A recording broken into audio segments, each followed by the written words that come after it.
Hi, my name's Adam Pantich. I wanted to start by explaining what American exceptionalism means to me to avoid any misunderstanding. Now, American exceptionalism does not mean that we are inherently better than others, or that America is inherently better than other countries just by means of existing. To me, American exceptionalism is the firm belief that the values and ideals that America is meant to represent should be looked to, in the belief in the strength and resiliency of the American people. Now, with all that being said, and despite my belief that America is the greatest country, albeit I'm a little biased, she's not without her flaws. I grew up constantly hearing about America's prowess on the world stage and how all of the world looked to us for leadership and as a beacon of democracy.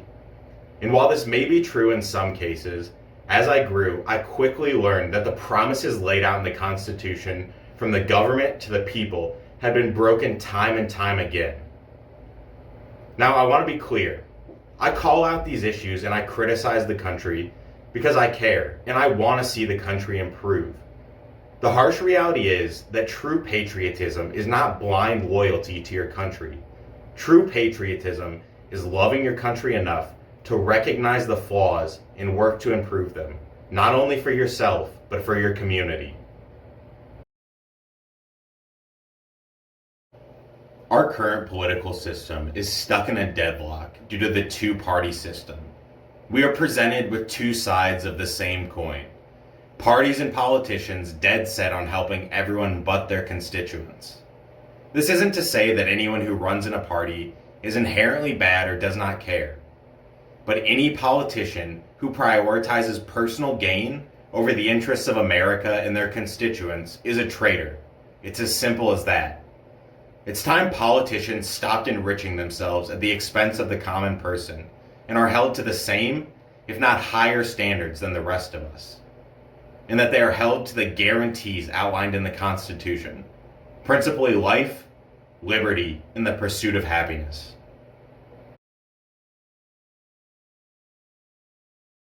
On this channel, I will cover a variety of topics, all of which are applicable to the current and future landscape of the United States, whether it be societal, cultural, or political.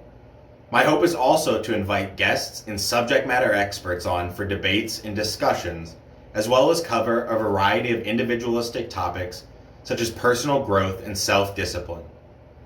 While I know the future may seem bleak, it is not hopeless. America has always thrived when her people are united. Despite everything that is shoved down our throats and in our faces, our real enemy is not each other, but the politicians who have willingly led us to this point with little care for the country.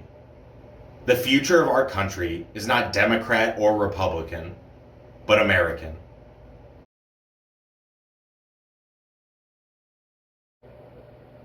I wanted to give you some background about who I am and my experiences thus far, so that you're not just listening to a face and a random voice online. When I graduated high school, I did a semester of college before I realized it wasn't for me.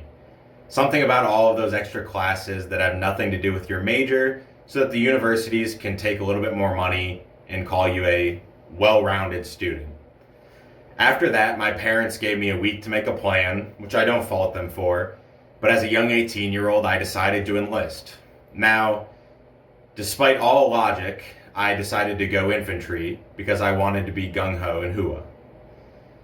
After basic training at Fort Benning, Georgia, I was told I'd be going to Fort Polk, Louisiana, and it's safe to say I was less than thrilled, because I'm a sweater. Shortly after, I found out I'd be going to the Old Guard in Washington, D.C. Now, the Old Guard is not your normal infantry unit. It's the ceremonial unit of the Army. We do all of the retirements, the foreign dignitary arrivals, and the funerals at Arlington National Cemetery, along with many other things. Basically the figurehead unit of the Army. Now, this wasn't what I expected to be doing, but it was an interesting opportunity. Originally, my unit was the one that dressed up in the wig and tights to represent George Washington's original defense unit, which I'm sure I'm not using the correct terminology for. We also used muskets for musket manual. Very interesting. Definitely not what I expected.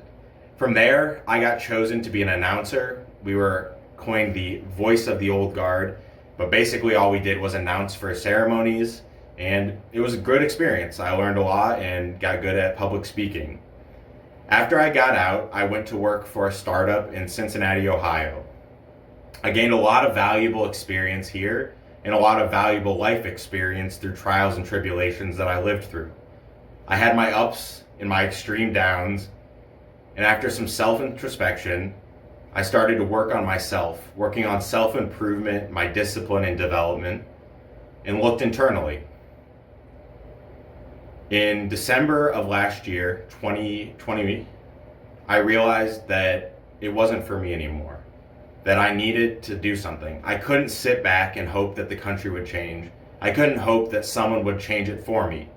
I realized that things needed to be different. So I left the company and I decided to run for Cincinnati City Council. Now, that was an interesting experience, and it's safe to say that I did not know what I was getting myself into prior. That's not to say that it was too much to handle, but during my time in Cincinnati, I had been working the whole time. I wasn't ingrained in the community, I didn't know the community, and I didn't know their specific problems. I was just going based on what I thought was wrong and from the small feedback I'd got by speaking to people. After a few months of running, I realized that it wasn't the right time, so I dropped out and I moved back home to Northeast Ohio. Remember to like, subscribe, and leave any comments or topic suggestions below that you would like covered. Thank you and have a great day.